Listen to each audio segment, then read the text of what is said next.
Right? All right, real quick. I'm gonna make this quick. All right, so I drove this client from the Veterans Hospital today, right? So you know anything about veterans, you know everybody go to Veterans Hospitals in some kind of service, whether it be Army, Navy, Air Force, Marines, whatever, right? So this dude, now he was whatever, you know, white guy, whatever, not that that matters, but it matters to an extent for what I'm about to say, because this will happen. So I'm driving him, right? And we talking about some shit. I forget, you know, we start talking about a bunch of shit, right? Matter of fact, yeah, because actually it's another guy that lives in his crib, but the next unit, and he's from the Ukraine, and this dude be talking about, yeah, he gonna go to the Ukraine, fight for his country, and I tell him, you know what, basically, yo, you gonna go there just to die anyway. And so we talk about that, so we start talking about other things. So he was in the Navy, right? This dude was in the Navy. He was in the Navy from 1997 to 2001. So that's what? That's 4 years. So he was there. He was in the Navy and shit, right? So he said in the meantime, when he was in the Navy, he was in a ship. And he said he left the Navy, but when he was there, he was in the Navy. He was in a ship. So he basically started getting whatever unit he was in, whatever he was doing, he was able to see a bunch of threats to America and to other NATO countries. Keep in mind, other NATO countries. And he was like, he stayed in the Navy, but he was seeing that, and it was making him uncomfortable, right? So come to find out, he left there.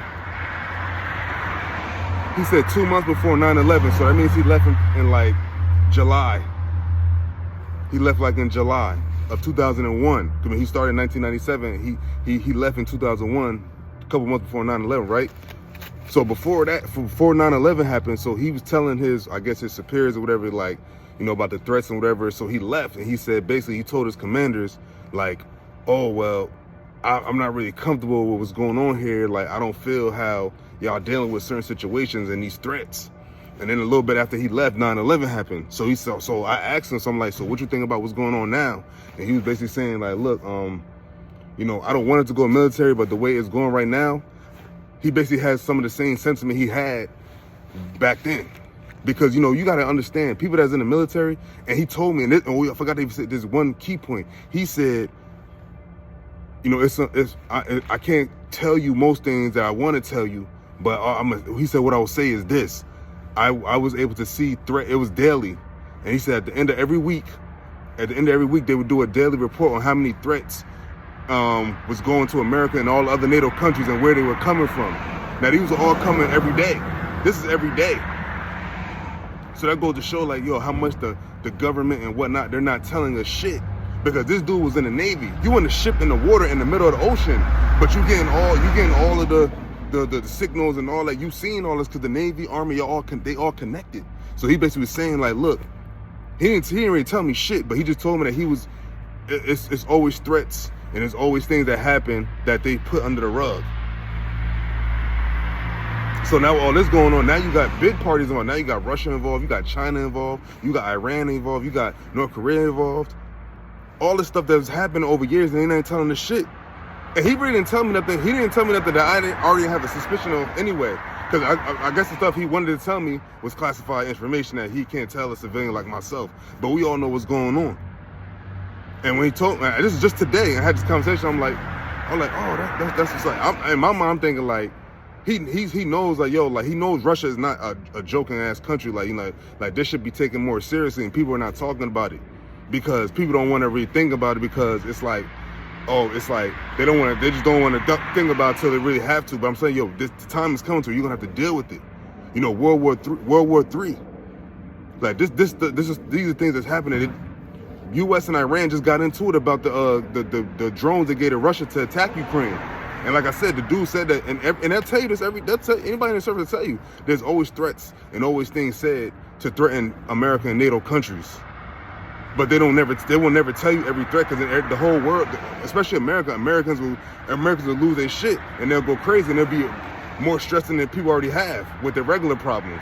Now you got to deal with on top of these world problems. But that's just what I want to tell you, because like this is a dude that was in the Navy, And I asked for his insight about what's going on right now. He told me that when he was in the Navy, some of the things that happened as far as they just getting threats. And threats to America and the NATO countries every day. It was every day. And at the end of the week, you would get a weekly report on the threats, and when the threats you like, whatever, however the fuck they do it, and whatever they take serious or whatever, you know what I'm saying? But at the end of the day, these are the things that they don't tell American citizens. And these are the things that now they can't keep in the dark that much longer, because now all these alternative news, RT Today, all these other international news, they're telling us things that our own government doesn't tell us. The very American people, the American government don't tell them shit. Every day there's threats, and now, but these those threats back then was before all these nuclear advancements, and that's another thing too. Like now it's nuclear, so what these motherfuckers don't even gotta go nowhere. They just shoot the shit, just like what Russia's doing to Ukraine now. So all this stuff is cute or whatever, but like, at the end of the day, I just always say, just people just need to be aware of what's going on. You ain't got to be all thinking about like, oh, World War III, this, that, and third, but just be aware and be mindful of the things that's going on in the world and in your country and around, because it's not sweet out here. Yeah. Then you got Christmas coming up, everybody do Christmas, this, and the third, but at the end of the day, when Christmas is over, what you think is gonna be happening while motherfuckers is unwrapping their gifts and shit? These motherfuckers in other countries don't celebrate Christmas. They are getting their war chest ready, man.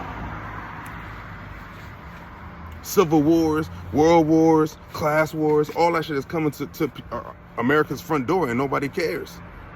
You know what I'm saying? But hey, yeah, man, I'm just some nigga from around the way. But at the end of the day, this shit is, this dude was in the Navy. Older dude. He was in the Navy. He said he was in the Navy for a little bit of time, and all the stuff and a little bit of stuff that he saw. And that's just one person. So imagine the superior. And he said, like, I can't tell you most of the shit, but what I will tell you is that there's always things along the line with threats. And that's why he was uncomfortable and he left the Navy. So I just want to leave motherfuckers with that. You know what I'm saying? It's all love, whatever. Peace.